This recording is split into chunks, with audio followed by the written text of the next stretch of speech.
Hola, hello, hello, salut tout le monde, j'espère que vous allez bien. Moi je vais très bien, je vais bien, vous savez déjà, je suis positive, vous pouvez être positif dans la vie, voilà, et tout ira bien. Alors aujourd'hui je suis heureuse, je suis très contente parce que j'accueille un invité spécial, un étudiant qui va venir partager avec nous la vie estudiantine, qui va venir partager ses expériences depuis son arrivée en France, son vécu, les avantages et les inconvénients d'être étudiant en France. La réalité là, il va venir nous dire ça ici là. Restez connectés jusqu'à la fin. Voilà mon invité spécial, je suis contente. Bonjour Valérie, comment tu vas? Bonjour Micheline, je vais super bien et toi? Je vais très bien, merci. Je te remercie beaucoup d'avoir accepté mon invitation. Je vais t'interviewer, tu vas partager avec nous tes expériences. Est-ce que ça te va? Sans souci, on peut commencer. Alors, pour commencer, est-ce que tu peux te présenter? Parle-moi de toi. Alors déjà, en tant qu'étudiant, je suis Géraldin Valérie. Je suis un jeune étudiant résident en Île-de-France, précisément à Paris. Et du coup, depuis mon arrivée en France en septembre 2021, je pourrais dire que j'étais agréablement très surpris de voir un grand aspect positif pour un étudiant de vivre en France et également des inconvénients. Mais en ce qui me concerne déjà, je dirais qu'il y a plus d'avantages que d'inconvénients. Waouh, je suis choquée. En tout cas, tu fais partie du pourcentage de personnes qui pensent qu'il y a plus d'avantages d'étudier en France qu'ailleurs, que dans notre pays d'origine. Est-ce que tu peux nous parler de ton parcours académique de manière brève, quoi? Tes études, tu as commencé où? Tu as eu quel bac? Ensuite, qu'est-ce que tu as fait? Ok, déjà, j'ai commencé mes études au Cameroun et après l'obtention de mon baccalauréat, j'ai fait une licence. Et après une licence, je me dis, ben voilà, il faut que je puisse lever la barre haute. C'est comme ça que je décide de prendre mon envol, mon indépendance. Et voilà, j'ai choisi la France comme destination pour continuer mes études en ingénierie dans le domaine des énergies, de façon dans le grand monde énergétique en fait. Et voilà, il y a de cela 2 ans, j'ai commencé mes études en France de spécialisation. Et voilà, je trouve plutôt très passionnant compte tenu de la politique énergétique qui se vit actuellement, un grand challenge. Et pour moi, ce serait un avantage de donner ma propre contribution à l'avancement des choses. Waouh! Si j'ai bien compris, tu es venu en France pour poursuivre tes études supérieures après la licence, c'est bien ça? Exactement, c'est ça. Et pourquoi tu as choisi ce secteur-là de l'énergie, tout ça? Déjà, je suis très passionné par tout ce qui est énergie parce que l'énergie, c'est tout ce qui nous entoure. Waouh! Ok. Et je dirais que c'est un peu comme une semence depuis mon bas âge. J'ai toujours été passionné par tout ce qui est comment on produit l'électricité, comment ça fonctionne. Et voilà, à force de me questionner sur certains sujets, j'ai dit voilà, pourquoi pas exactement, quel est le secteur, bien quelle est la filière qu'il faut faire pour pouvoir répondre à mes questions. Waouh, c'est très bien. Tu as dit qu'il y a plus d'avantages que d'inconvénients en tant qu'étudiant en France. Du coup, j'aimerais d'abord savoir qu'est-ce qui t'a le plus marqué lorsque tu es arrivé en France? Qu'est-ce qui t'a choqué? Qu'est-ce que tu as dit waouh? Déjà, en tant qu'étudiant, le moyen de transport en France m'a beaucoup impressionné. Tu as l'impression que tu te déplaces d'un point A à un point B en si peu de temps. Et c'est lorsque tu te rends compte que voilà, tu as parcouru pratiquement plus de 100 km en 30 minutes. Pour moi, c'est très remarquable déjà, la mobilité. Et cela m'a beaucoup impressionné. Ok, les moyens de transport sont l'une des choses qui t'a impressionné. Oui, un peu de temps, oui, c'est vrai que la mobilité en Île-de-France est quand même un truc d'assez particulier. il y a plusieurs modes de transport et c'est vraiment diversifié. Mais c'est quand même compliqué les transports en Île-de-France, surtout moi je me suis perdue plusieurs fois.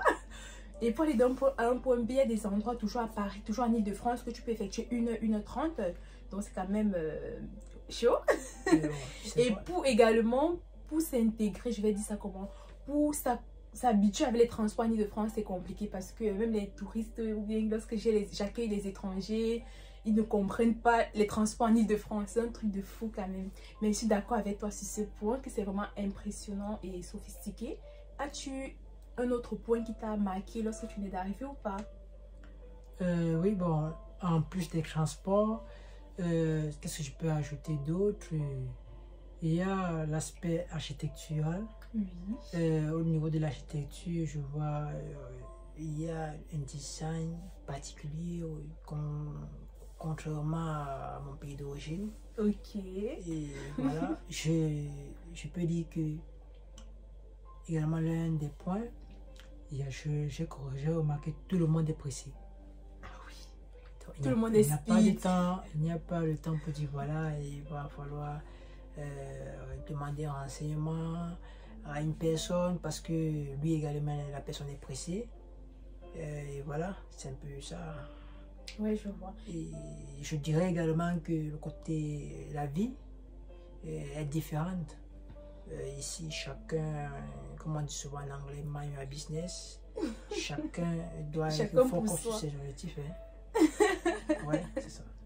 Exactement, en Île-de-France, on est très speed. À Paris, on est speed. De fois, on s'en rend même pas compte. C'est lorsqu'on va dans d'autres villes ou lorsqu'on retourne dans nos pays, en Afrique, on constate que on est accélérant en fait, que ce soit en façon de réagir, de répondre aux questions, d'anticiper ou de marcher. Franchement, on est speed. Et c'est difficile d'interrompre quelqu'un pour dire que oui, est-ce que tu connais comment on fait pour aller à Saint-Lazare ou bien à la gare de Lyon et tout.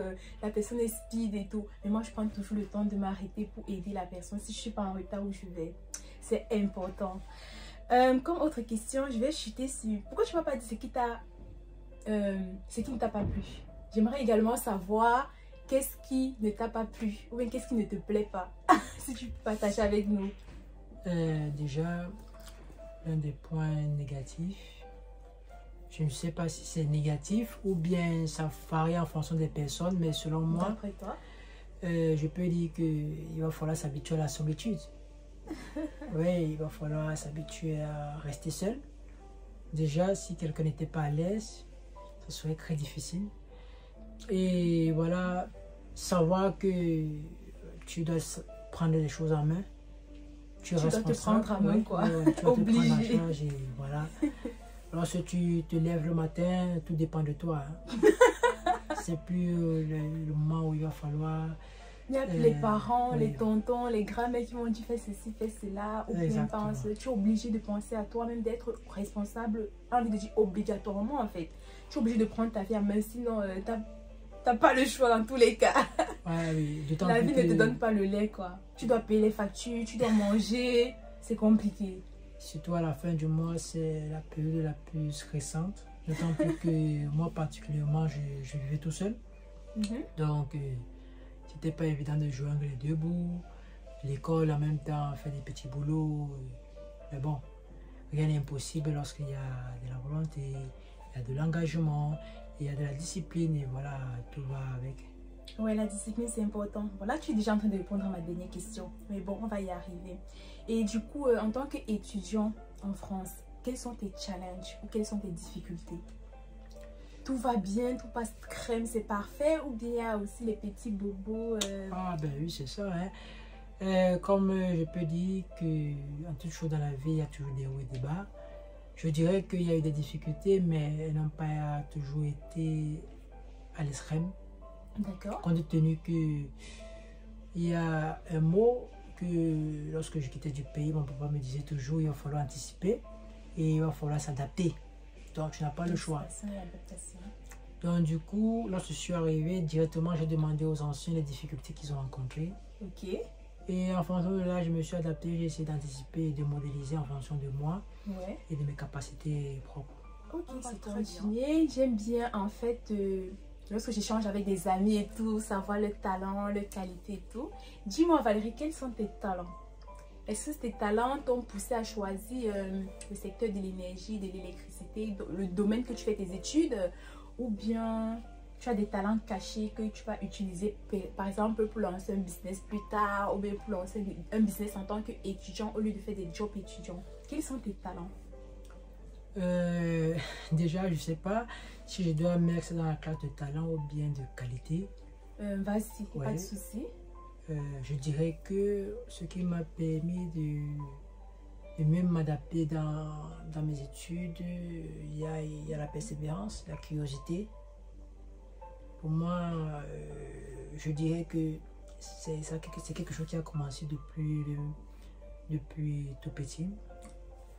Il y a eu beaucoup d'échecs, il y a eu beaucoup de succès, mais la persévérance, je peux dire que c'est l'un des points qui m'a le plus, je peux dire ça comment, qui m'a le plus marqué. Et il faut être persévérant. Je peux dire ça que c'est un talent que je peux dire, ou bien une valeur, ou bien être tenace, ne pas se décourager. Oui. Ok, ce que tu as cité en fait, ce sont tes qualités, ce ne sont pas des talents. Alors, j'aimerais bien savoir Valérie, en tant que personne, en tant qu'homme, en tant qu'étudiant, quelles sont tes qualités? Parce qu'en tant qu'étudiant, il faut savoir que les écoles de commerce et les écoles d'ingénierie, on nous demande de faire des stages, ou bien ça peut être de l'alternance. Et à côté de nos études, nous sommes obligés de faire les jobs, comme il a souligné tout à l'heure, pour pouvoir payer nos factures. Et du coup, j'aimerais savoir quelles sont tes qualités, Valérie? Déjà, une des qualités que je prône beaucoup plus, c'est la persévérance. Déjà, il faut être persévérant. Il faut anticiper.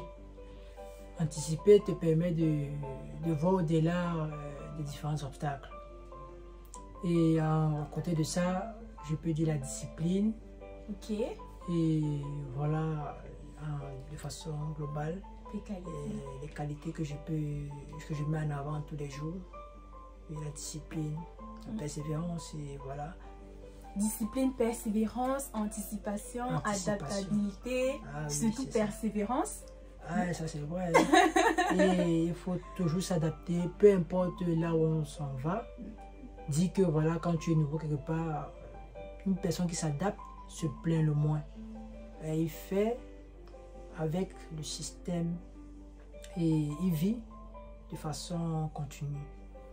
Je suis d'accord avec toi sur ce point et moi-même je suis une personne très adaptable. C'est l'une de mes qualités parce que comme il le dit, on est obligé de s'adapter et l'adaptabilité et la polyvalence c'est bien surtout pour les étudiants. J'ai une autre question. Ouais, quelle est pour toi les trois qualités que doit avoir un étudiant étranger? Un étudiant, bon, disons peu importe l'étudiant, un étudiant à l'étranger. Déjà un étudiant à l'étranger. Les trois qualités. Juste trois. Discipline, ça revient toujours. C'est depuis le bas âge qu'on nous dit cela. Mais ici, c'est beaucoup plus accentué en fait. Si tu n'es pas discipliné ici, franchement, ta vie sera un chaos. Exactement, discipline, curiosité, c'est-à-dire que tu dois aller chercher l'information. Et voilà, comme troisième élément, je peux citer Ok, il a dit discipline, persévérance et curiosité. Oui, et moi j'aimerais rajouter organisation. Il faut aussi être organisé. Exactement. Planifier les trucs. Planifier. Sinon, tu ne peux pas t'en sortir. Je dis persévérance, pourquoi? Je fais un peu un petit briefing sur ce qui m'est arrivé. Pourquoi la persévérance? Pourquoi? Parce que lorsque je recherchais mon stage, ce n'était pas évident pour moi en tant qu'étudiant étranger, pour une première fois, de décrocher un stage. Tu as l'impression que lorsque tu candidates, te dis directement un recruteur va te prendre. Mais après des refus, tu te dis, ben voilà, si tu as l'impression que tu as un manque de confiance en soi, et c'est là où le vrai problème, ou bien les vraies choses commencent. Il ne faut pas lâcher prise. Il faut doubler davantage. et demander des conseils. Ah oui, il faut demander des conseils parce que on ne s'inspire pas comme ça facilement d'un système qu'on ne maîtrise pas. Il faut toujours un peu demander de gauche et de droite afin de pouvoir faire sa propre synthèse et voilà. Je suis tout à fait d'accord avec toi. Et par rapport à tes stages, pour trouver le premier stage, franchement, c'est le parcours du combattant. C'est vraiment sans expérience dans le pays où tu es, pour avoir ton premier stage, ton premier job même, pour qu'on te fasse confiance, c'est chaud, c'est compliqué et tout. C'est pour ça que je recommande toujours aux étudiants qui sont à l'extérieur avant d'arriver ici, d'avoir de l'expérience, que ce soit un petit stage, vous devez faire un petit stage dans le cadre de vos études afin de mettre en avant votre savoir-faire. Et même lorsque ce n'est pas dans le cadre académique, pour sa propre culture, pour sa propre formation, il faut toujours ne pas hésiter, il faut pas hésiter en fait de devoir faire un stage, même si, je dis bien même si c'est pas rémunéré. La précision vaut la peine. Moi-même, je recommande beaucoup aux gens de faire des stages, même si ce sont des stages non rémunérés, des stages gratuits. Ça te permet d'apprendre et surtout d'avoir quelque chose à mettre sur ton CV. Je me rappelle également, lorsque je venais d'arriver pour trouver mon premier stage, ce n'était pas évident du tout. Il a fallu que je me rappelle de tout ce que j'ai eu à faire dans mon pays d'origine. Peu importe le job que je faisais, il fallait que je le mette en avant. Parce que c'est un peu la même chose. J'ai vendu au marché, j'ai vendu dans des boutiques. Mais pour moi, je ne comptais pas ça comme expérience, mais c'est une expérience. J'ai eu à faire un stage de 1 mois au port autonome de Douala. Et ça m'a permis de rebondir ici en fait et de valoriser pour montrer tes compétences, pour montrer tes savoirs. C'est au travers d'un stage. Donc, je vous recommande à tous les élèves, les étudiants, si possible, de faire des stages pendant les vacances, même si ce sont des stages non rémunérés, comme Valérie l'a précisé. Franchement, je suis d'accord avec toi sur ce point. L'objectif final, c'est d'acquérir de l'expérience, exactement, la compétence sur le terrain. Exactement. Et ne pas mettre l'argent au premier coup lorsqu'on veut apprendre. Je suis d'accord. Exactement. Et pour terminer, j'aimerais savoir quel conseil peux-tu donner aux étudiants qui sont à travers le monde entier et qui aimeraient aller poursuivre les études supérieures en dehors de leur pays d'origine? Déjà, que ce soit en France, que ce soit en Europe, que ce soit en Asie ou bien en Amérique, voilà. Le seul conseil que je peux donner à tout étudiant, c'est d'avoir un cahier de charge. Oui. Ne pas venir pour dire que ok, je m'en vais en Europe, mais dire que je m'en vais pour faire mes études et d'avoir des objectifs. Oui, d'avoir des objectifs parce que ça va te permettre déjà à mieux t'organiser parce que si en Europe, il y a tout pour réussir et il y a tout pour échouer. Donc, quitte à toi de choisir. Exactement. Tu as la capacité de choisir, de prendre la bonne route comme de prendre la mauvaise route. Et voilà, il faut également tenir compte de ton contexte de vie, d'où tu viens, le mode de vie que tu avais, afin de pouvoir mieux s'adapter. Oui, parce que lorsqu'on quitte son pays d'origine, on a nos cultures que l'on met à côté et on a également une famille que l'on met à côté. Il faut savoir prendre tout cela en considération. Sinon, il y a beaucoup d'étudiants qui ont des échecs parce qu'ils ne savent pas qu'ils sont dans un environnement différent est de là où oui, et qui est un environnement qui peut les faire échouer, tout comme un environnement qui peut les faire réussir. Exactement, je suis très d'accord avec toi. Il faut avoir un cahier de charge, il faut avoir des objectifs parce que c'est très facile de se perdre, de s'éloigner de ses objectifs. Et puis encore, si on n'avait pas un cahier de charge, puis encore, parce que des fois on a les objectifs, on a un cahier de charge, mais on arrive, il y a tellement de distractions en Europe. C'est l'objet d'une autre vidéo. Il y a tellement de distractions que des fois, si tu n'es pas focus, si tu ne sais pas ce que tu veux, ce que tu recherches, ce que tu es venu faire, tu peux complètement te dérouter. Et comme il a dit, il y a beaucoup d'étudiants qui se... Tu as dit quoi tout à l'heure? Il y a beaucoup d'étudiants qui se déroutent et voilà. Qui se déroutent, voilà. Les échecs scolaires, qui se retrouvent Dans Il y a des tellement de endroits choses qui- pour te distraire, tellement de choses pour te faire réussir, à toi de choisir. Et surtout, je dirais quelque chose une fois de plus. Les jobs étudiants, ce sont des... Je peux dire ça comment? Les jobs étudiants, c'est un élément, ce sont des éléments qui te permettent de subvenir à tes besoins pendant que tu es étudiant.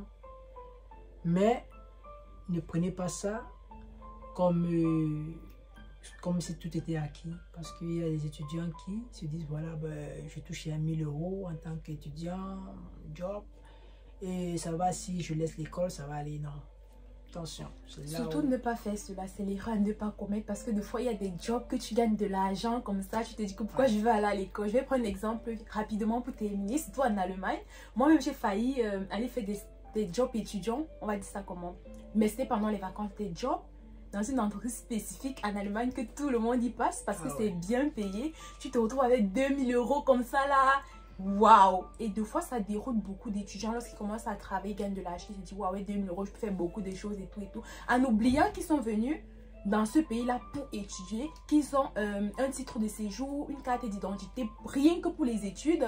Et qu'au bout d'un certain nombre d'années, on va leur demander de rendre compte. Sinon, ils vont se retrouver sans papier parce qu'ils sont allés pour un but pour les études. Ils ne sont pas là à l'école. Ils ont accordé plus de temps au job, plus de temps au travail, plus de temps à l'argent. Pourtant, chaque chose a son temps dans la vie. Tu es venu pour les études, étudie. Voilà. En tout cas, merci beaucoup d'être venu, d'avoir partagé ton expérience de vie estudiantine en France, à l'étranger. Et merci pour les conseils que tu as donnés. C'est moi qui te remercie, Micheline. J'espère seulement que ceux qui suivront cette vidéo, surtout les étudiants, ils pourront tirer un profil et voilà. C'est toujours un plaisir de pouvoir partager son expérience et tout en espérant vraiment que ça puisse être bénéfique pour les autres. Exactement. Exactement. J'espère que je vais te réinviter. Tu vas partager avec nous autre oui, avec plaisir lorsque j'ai du temps et voilà. Que ce soit tes expériences dans les stages, alternance, boulot, tout ça. Pourquoi pas? Surtout les échecs, hein, c'est très important parce que c'est facile de partager ces expériences lorsque on a eu plus de succès, mais il faut regarder les échecs, on apprend des échecs. Exactement, les échecs aussi, c'est pas mauvais. On apprend et ça nous fait grandir et tout. Alors, c'était tout pour cette vidéo. Merci beaucoup d'avoir écouté jusqu'à la fin. N'oubliez pas de liker, de partager et de vous abonner. À la prochaine vidéo. Tchuss!